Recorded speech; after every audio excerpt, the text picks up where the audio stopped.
Welcome to a casted game of Age of Empires 4, and what a special show match do I have for you here. It's between MarineLord and BeastyQT. We're on the public update preview for the Ottomans and the Malian civilizations, so we get a little early access preview to these two civilizations. So this is going to be one hell of a show match. So spawning in the north side of the map, we've got MarineLord, who's going to be playing the Malians for us today. And in the south side of the map, we've got BeastyQT, who's going to be playing the Ottoman civilization in the color blue. So we are going to be having a look at their build orders today. The civilizations have been out for over 24 hours at this point in time. So build orders have come quite a way. And we can see MarineLord here already opening up with the pit mine and building two houses. So we can see he's been chopping from this straggler tree so we can get up these houses. So we can really start to produce a lot of gold from this pit mine. So the standard build order that I've been seeing is usually like 4 houses around here, because that is one straggler tree and it gives you enough wood to build a lumber camp too. So I think that's what MarineLord's going to be going for here today. You can see building a lumber camp now. So pretty standard stuff here, and then there's the 4th house. So nothing too out of the ordinary there. That's what we've been seeing develop over the last few hours. And then BeastyQT over here, not going to be opening up with a military school. It's something we've seen some players do, going for an age 1 military school. It works relatively well up against the Malians, because as you can tell, these houses are quite a way away from the town centre, which means no arrow fire can get onto anything that is burning down these houses. So getting out early spearmen can work really, really nice up against the Malians, as you can start to siege down, you know, the pit mine or the houses, which works really, really nice. But BeastyQT are not deciding to do that today, going for just a little bit more of a regular build order, you know, house, mining camp, and then lumber camp. So pretty standard stuff here. We'll take a look at BeastyQT. He's only got 1 scout out, it seems. We'll take a quick look. Only 1 scout for him. Only 1 scout for MarineLord. And it makes sense for MarineLord, because MarineLord scouts, as you can see here, cost 90 food, which is quite a lot. However, only takes 15 seconds to train. Whereas I'm pretty sure if we have a look over here at BeastyQT's, yep, his cost 25 seconds. So it's a little bit quicker to make a scout for the Malians. However, they're slightly more expensive. However, Malians can upgrade their scouts in the later stages of the game to the warrior scout, which are slightly better versions of scouts, which work really well for doing some raiding. They're not the strongest, however, but still pretty decent. Age up for BeastyQT coming through now. It's going to be the Twin Minaret Madress. I'm still terrible with these names. I do apologize. But this landmark is going to be the 4 berry bush landmark. 4 berry bushes spawn here, and you can gather them at a plus 50% gather rate, which is pretty nice. We can see over here for MarineLord, he's going to be aging up as well. It's going to be the Mansa Quarry. Pretty standard stuff. I don't think I've seen the other landmark yet, to be honest. The other landmark is like some sort of bonus for trading. So obviously in 1v1, we barely see trading. So it makes sense as to why this is going to be the landmark. So generates 75 gold per minute and can be toggled to stone instead. Now, people really like this landmark for, you know, who doesn't want free gold? Let's be honest. But also because of the stone. It means you can get down your second town center super, super fast. You can mine a bit of stone, gather some stone from this as well, and you'll have that second town center up before quite a lot of civilizations. On the same regards, the Ottoman have a slight little bonus as well for second town center. They start off with 50 stone. Now that is, I think, is intended for the military school to be built in age 1. However, what we've been seeing lots of players do is go for that second town center a lot earlier. We can see here BC's going to be moving out for that stone. And he's also going to be building a stable. So there's probably going to be some early Spahi coming out from Beasty just to do a little bit of raiding. It's always nice to have some cavalry out when you know that your opponent's going to be going for that second town center. You can maybe pick off a villager or two if they decide to go for a bit more of a not so much of a turkey second town center. For instance, if they decided to go onto this second deer patch or something, then you might be able to punish a villager or two. MarineLord are going to be aging up as well now. We can see he's got all of his houses around this pit mine now. So that's going to be generating 90 gold a minute. Super, super nice. And now MarineLord's going to be going for a barracks. So I think he scouted out that stable there. We can see MarineLord has got a Spahi in the queue. So it definitely makes sense for MarineLord to build a barracks and get those Donzo's units out, which are the spearman alternative for the Malians. And we can see here, BeastyQT's got 4 villagers on these berry bushes right now. It's definitely worth putting your villagers immediately onto these instead of using up your sheep, because these will just keep on regenerating the berry bush. That bush will be back in 125 seconds, I think? 120 seconds, sorry, okay. So it makes sense to put some villagers on this, especially as there's all 4 berry bushes there. You can see that one Spahi is going to be moving out, see if they can do a little bit of raiding, but one Donzo's already out from MarineLord, and I think that's more than enough to defend from a singular Spahi unit. These guys are slightly more expensive than a horseman. 10 extra food. You can see here the Donzo is going to be throwing their spear at that Spahi. I mean, the Donzo just feels so good with that throwing ability. It may not look like a lot of damage, but when you've got spearmen in masses, being able to do damage like that is pretty huge. We've also got a cattle coming out from MarineLord. So that's 100 gold that's been invested there into this cow. And this cow will generate 28 food per minute. Which is pretty decent, but it's definitely an investment at this point in the game. But then again, you do have this gold mine here. Or the pit mine, sorry, which is generating a ton of gold. And I suppose if you don't have anything else to spend it on, let's have a look. So MarineLord's already gathered him, he's already grabbed wheelbarrow, which is definitely an important upgrade. And if you've got nothing else to spend the gold on, you may as well invest into cattle, which will produce you food for the rest of the game without taking any population space. And now MarineLord's going to be going for a second town centre over here. He's brought the Donzos with him. You can see those actually can throw their spears at the deer. That's pretty funny. So 6 villagers over here on the second town centre. And we can see BeastyQT's already gotten that second town centre up. Pretty decent timing there for him. Let me see, take a look at MarineLord. MarineLord's still gathering up quite a lot of stone.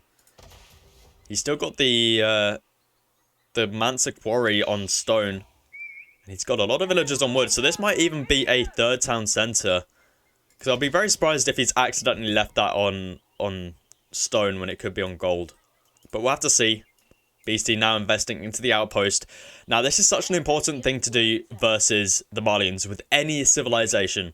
Get an outpost up on your gold mine, on your berries, on your stone, anything where you're going to have lots of villagers. Because of this, the Musofadi warrior, these guys can go invisible. They've got stealth, and that's something you really need to be aware of. Because they can do some sneak attacks. If you don't have an outpost to unstealth them, stealth can be deactivated by outposts and town centers and keeps. So that's why it's so important to have outposts to actually see they're coming. Otherwise, they could be in stealth mode and come all the way here, sit behind your villagers, and then just attack move, and all your villagers would be dead before you even know they're encroaching into your base. So that's why it's super important to have towers. I assume that's why Beastie would be building this here. I mean, it's good to have one here anyway, but definitely even more of a reason. And Beastie's going to be losing a villager here. Wow. And MarineLord might be able to get his arrow shots. Oh, I thought that was going for that villager. MarineLord could have picked off another villager there if he was sneaky enough. Very, very close stuff right there. Now we see Beastie over here. He's got a blacksmith down. Now this is very cool because this increases the production rate of all buildings in the influence. But unfortunately, he doesn't have the bonus yet. He needs to age up to age 3 for that bonus. We can have a quick look in a second. We can't have a look at the landmark. Okay, well, we'll take a look in a second. But yeah, there's a... Oh, it is there. It is there. There we go. Military buildings within the influence of a blacksmith or university have their unit production rate increased.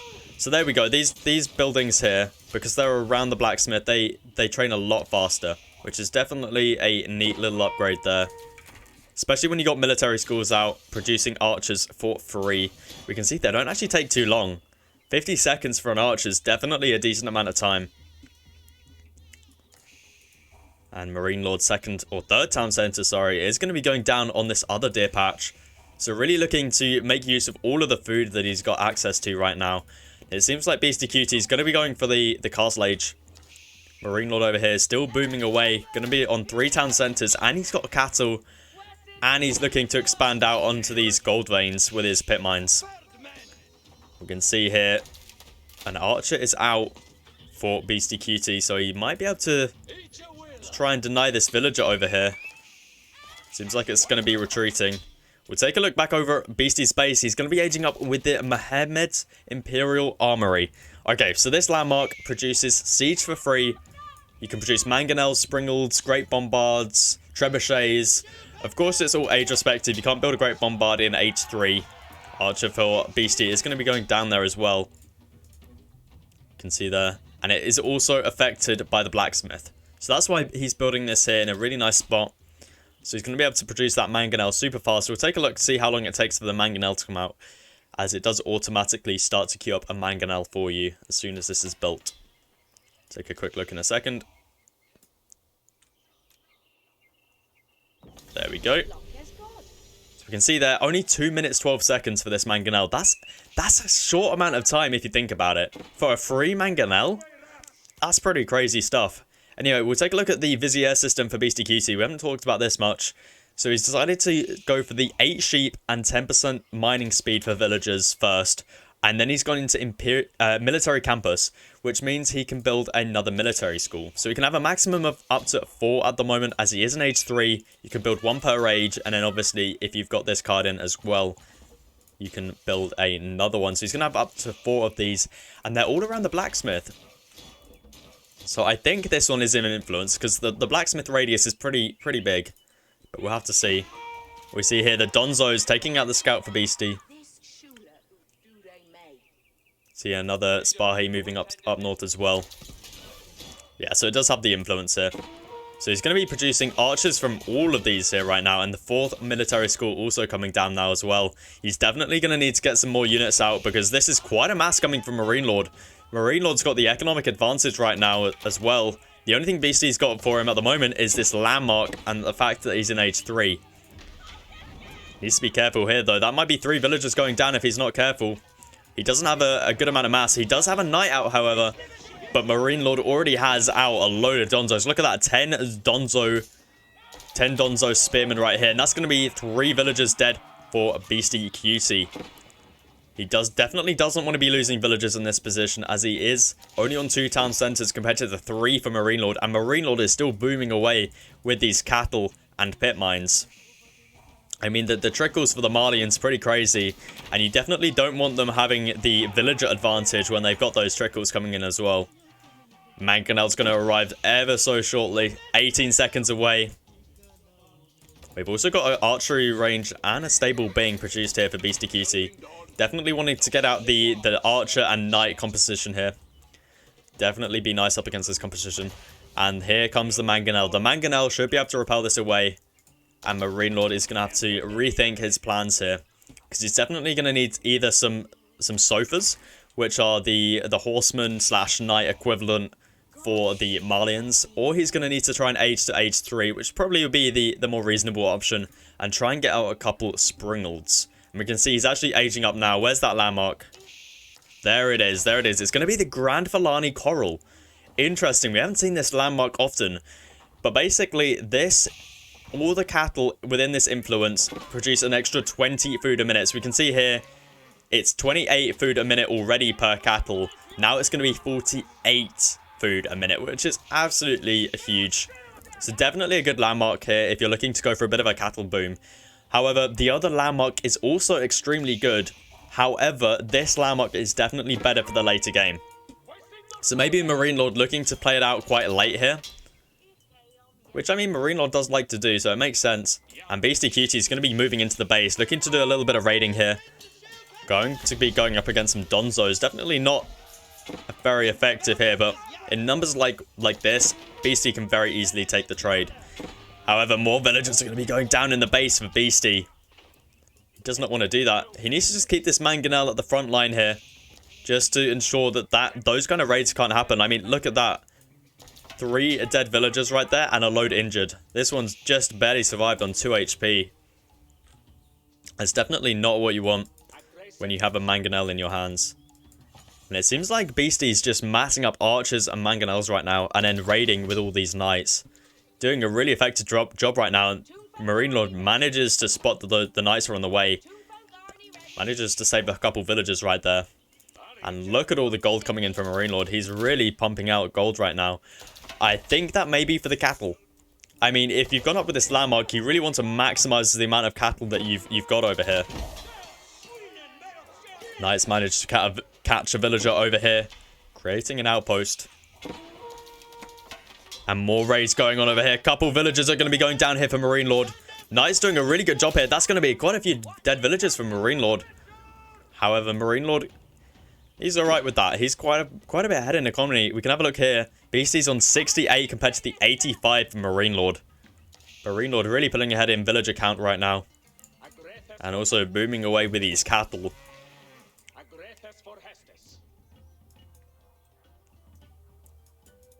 Archers, mangonels, and knights are going to be moving forward here. We've also got a meta out, which is going to be giving the plus 15% attack speed buff to all of the units around it. Super, super nice unit to have right there with your units. And the second mangonel for Beasties out. These mangonels are going to be doing a really good job up against MarineLord's composition. A huge shot goes off there. Second shot as well. MarineLord manages to dodge that second shot. Quite a bit of damage going off right there. MarineLord needs to be careful. He's got his veterancy upgrades in. Beastie's also bringing back a relic. I mean, this isn't an efficient fight for MarineLord right now. Knights took a little bit of damage there, but Beastie can afford it. Especially with the amount of Donzos that went down there due to the archers. And MarineLord, I think, is just going to have to pull back for now. He definitely doesn't want to be having Javelin Riders up against Knights. Javelin throwers are anti-archer. So you definitely don't want to be having these guys fight up against Knights. And this isn't looking too good for MarineLord. He really needs to build up his mass here. We've got some more Donzos out. Archer's going to be moving in. Going to be taking out a few of those Donzos. And now the mass is really starting to form here for MarineLord. I think he should be able to hold this with relative ease, especially with these Donzos taking out the Knights. And once the Knights are down, these Javelin throwers are going to be doing really, really big damage up against the Archers. So for those that don't know, these guys do have bonus damage versus any ranged unit. So these guys do really well up against Janissaries, Hand Cannoneers, Archers, Crossbow, anything like that. So, BeastyQT definitely going to have to rethink that. He's going up with another blacksmith here. And building some siege workshops next to it for that increased production speed. We see here MarineLord gathering up a lot of wood. I wonder what he's going to be doing with that. That's a lot of wood that he's... What is he spending this on? Ah, the farm transition. Okay, that makes sense. So really looking to transition his farm economy right now. Or his food economy, sorry. BC doing a couple good raids here as well. Pushing in the front of the base as well. MarineLord's got a mangonel on the sprinkled out. That mangonel is going to be going down if it's not careful. Good shot coming out from MarineLord right there onto Beastie's archers. The mangonel still remains alive. He's pulled all of the villagers and he's managed to do some pretty good body blocks with them, to be honest. He's going to lose quite a few. Does he does have textiles in. Okay, so that was really, really good from MarineLord right there, managing to repair up the mangonel and body blocking the knights. And that does mean that Beastie isn't going to be able to kill that mangonel, and this is not good for Beastie. Beastie just sacrifices both of his mangonels right there. He just marched them in and let MarineLord snipe them with the two springalds.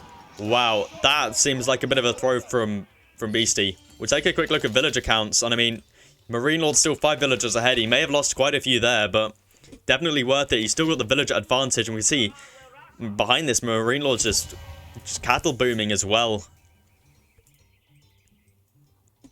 You can see MarineLord is going to be moving out now. He's definitely got the military advantage. He doesn't want to throw it away here. He might want to wait for his mangonel. Mangonel shot from BeastyQT. Huge damage onto those javelin throwers. Donzo's doing a pretty decent job up against those knights. Mangonel shot going to be finishing off those Donzos. And MarineLord is going to have to retreat for the time being. He needs to get a couple more Donzos out, because those knights can do some serious damage to these javelin throwers. We see a ton of production buildings from MarineLord right now. pumping out these javelin throwers, pumping out these donzos. And behind this, the cattle boom really starting to increase here. We can see here, each one of these cattle is actually 500 food. So you could actually eat these, which we haven't seen many players do, but I feel like it might be worth it. You know, 500 food. Instead of going into a farm transition, maybe? I'm not exactly sure. We'll have to see how that one works. I guess 100 coin for 500 food might not be worth it, but we might see some certain build orders where it might be beneficial to do that. Especially if you're going for like a fast Imperial, maybe? We'll have to see, I mean, Malians aren't exactly the best in Age 4. Their power spike is really in Age 2 to Age 3. Whereas Ottoman over here, their real power spike comes in Age 4. And speaking of Age 4, I think MarineLord might be going to Age 4. But Ottoman do really well in Age 4 because they get the Great Bombard. And they get some pretty crazy upgrades. And everything just sort of seems to feel a lot better for them in the Imperial Age. Beastie is going to continuing his raiding over here. Coming in multiple angles. He's also secured up this sacred site over here with a keep. Same with the one in the south over here. Or east side. Luckily for MarineLord, he's got a tall outpost up over here. Defending the sacred site. Not going to be a sacred site victory today. At least not for the moment. We see MarineLord's got a trebuchet out. He's going to start to burn down that keep. But this might be a bit of a throwaway right here for MarineLord. That's going to be a trebuchet going down. His villagers might be able to keep it up.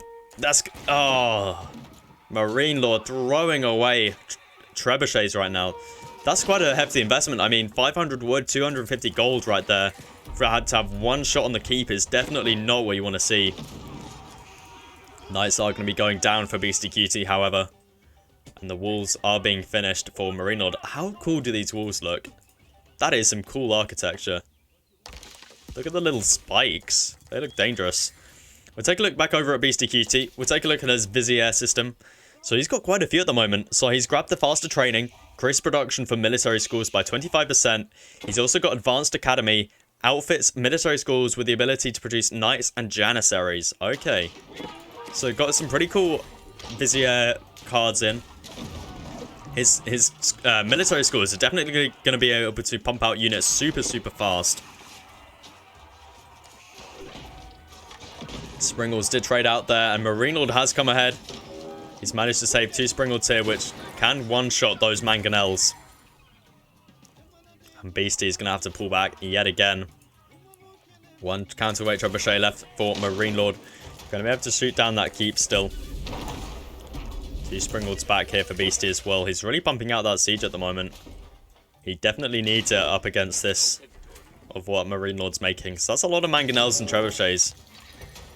Spy going to be moving in again. MarineLord needs to...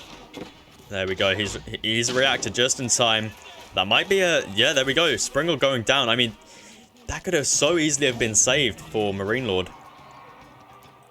Maybe that's a little bit of a downfall to the Donzo because they throw their spear instead of like moving in front of the siege. Maybe we'll have to adjust our micro a little bit and move them, then attack. Because in that situation, throwing the spears definitely wasn't worth it. But speaking of not worth it, BeastyQT, I don't think that was worth trying to burn down that outpost with 20 villagers. They're all going to be going down if he's not careful. BeastyQT is going to be moving his army. And this could be a pretty decent fight for BeastyQT.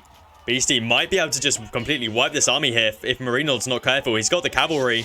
And not too many... I mean, that's quite a lot of Donzos, actually. 24 archers here, but the 2 mangonels are on the way as well. And MarineLord doesn't have any reinforcements on the way. I feel like MarineLord is kind of throwing away his army here. He's still got quite a bit of an army over here, but definitely a little bit of a throw. The Donzos are going to be easily killed by all of these archers here. 2 mangonels in the back as well. Not really doing too much over there, but yeah, definitely a wipe here. Those knights going to be easily able to clean up those javelin throwers. Now, BeastyQT looking a lot stronger now. Beastie's still got those 2 sacred sites. We'll take a look at relics. We got one relic left on the map over here. So, there it is. So, Beasty's managed to secure himself up 2. And I'd assume MarineLord's got the other 2. I mean, I don't know where else it would be, to be honest. Yeah, there they are. Beasty is going to be throwing away quite a few knights right there. But speaking of H4, I mean, it's got the little thing up there, but I forgot to mention, look, MarineLord has aged up. He's gone for the Griot Bara. He's going to have the H4 festival, so he can spend gold and he can get little bonuses for his economy or his military or his siege for a certain amount of time, which is pretty cool. And now we can see Culverin starting to make their appearance on the battlefield for MarineLord, and these guys are going to be pretty good up against Beasty's siege mass right now. But Beasty's going to be aging up himself. We can see over here, he's going up with the Istanbul Observatory. Okay, so he's built this quite nearby his siege workshop, so they're going to be producing units super fast. You can see here, it acts as a university, which is super cool.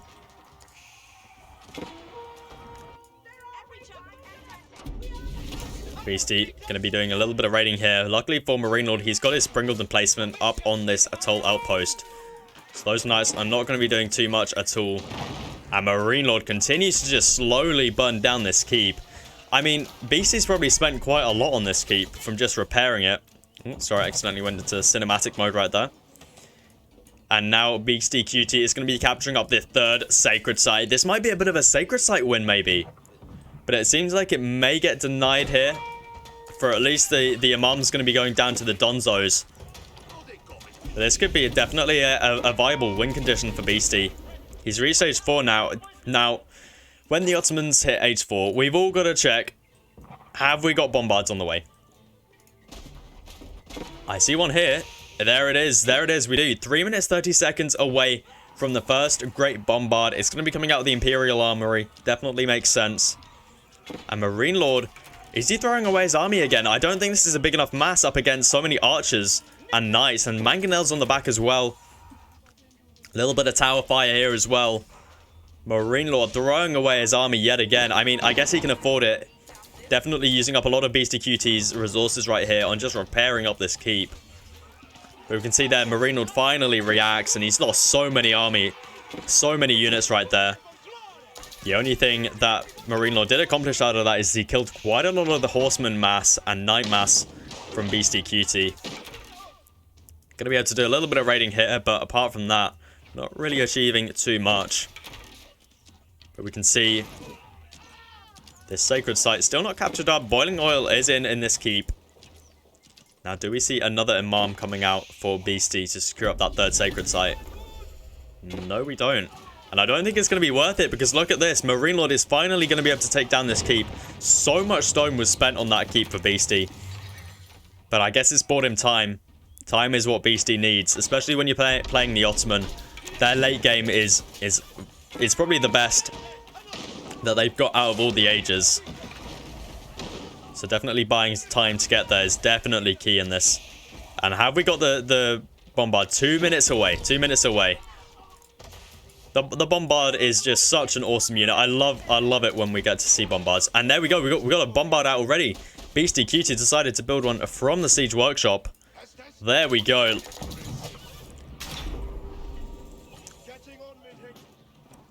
However, MarineLord does have 3 Culverins out, and Culverins do pretty well up against this. Beasty going to be taking shots onto the Culverins with his Springalds. MarineLord kind of throwing away the Culverins right now. Do we have roller shutter triggers in? Yes, we do. Springal's going to be able to shoot super far right there.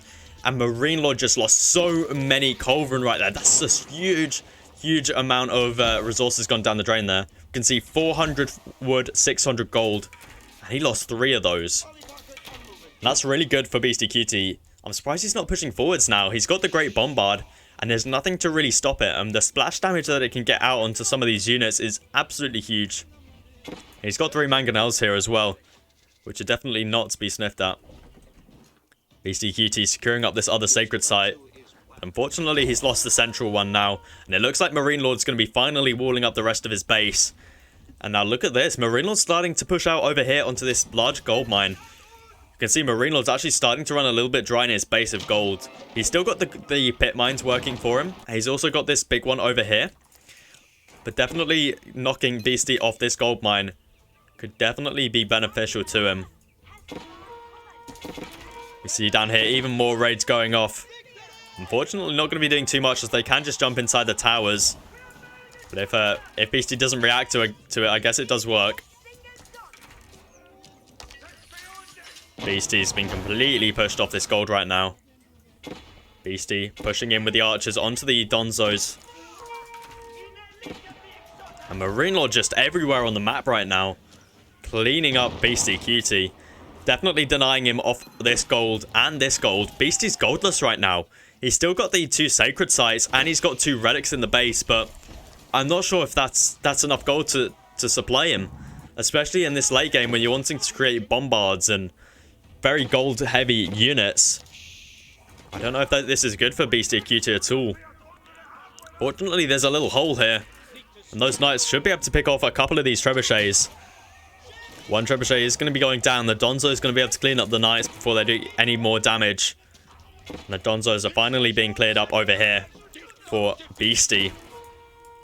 And the Donzos find the villagers over here. Raid just going on absolutely everywhere. We'll take a look at villager counts. Beastie on 130. He can afford to lose it. And MarineLord on 123. However, although Beastie has the villager advantage, he doesn't have the map control. He's got no villagers over here on the gold. He's got no villagers over here on the gold. He's just not pulling in a lot of gold right now. He's doing a little bit of long distance mining to that gold. And we can just see notifications going on absolutely everywhere right now. He's being idled from the wood. He's being idled over here as well. And MarineLord doing a great job right now. And behind this, he's completely walled up his base. And there's not a lot Beastie can do to punish it. Because all of MarineLord's economy is just behind here, booming away with the trickles, with the farm economy. And then behind this, MarineLord has been pushed off this gold, but not really a big deal. He's got a ton of gold in the bank still. And we can see MarineLord slowly pushing forwards. And look at the massive reinforcements coming out as well. Great bombards are going to be doing some decent shots here onto the Donzos. We got 4 great bombards. Wow, that's a lot of great bombards coming out from Beastie, especially when he's goldless at the moment. He just doesn't have much of a front line. He has nothing to sort of tank any of the units coming out from MarineLord. We'll have to see how the great bombards do up against these culverins. The first great bombard is going to be going down. The 3 culverin from MarineLord doing absolutely amazing work right there. BeastyQT needs to focus down the great bombards, and that's going to be another one going down. 2 great bombards remain for BeastyQT, and this is not looking good for Beastie at all. MarineLord in a great position right now. He's managed to secure up this northern, or the eastern gold mine over here, and he's still got the western one over here. MarineLord really looking powerful in this game, and this gold mine for Beastie is going to be running out soon, and then BeastyQT will be goldless. We'll take a look at his gold supply. Beastie's still got quite a bit of gold in the bank, but we can see no villagers on that gold, and good game gets called. Beastie realizes that he cannot come back in this game. The Malians are looking super strong. Well, if you did enjoy this, guys, please do feel free to leave a like. Remember, this is the first game out of the Play All 5 series hosted by EGCTV, so I'll catch you guys in the next game.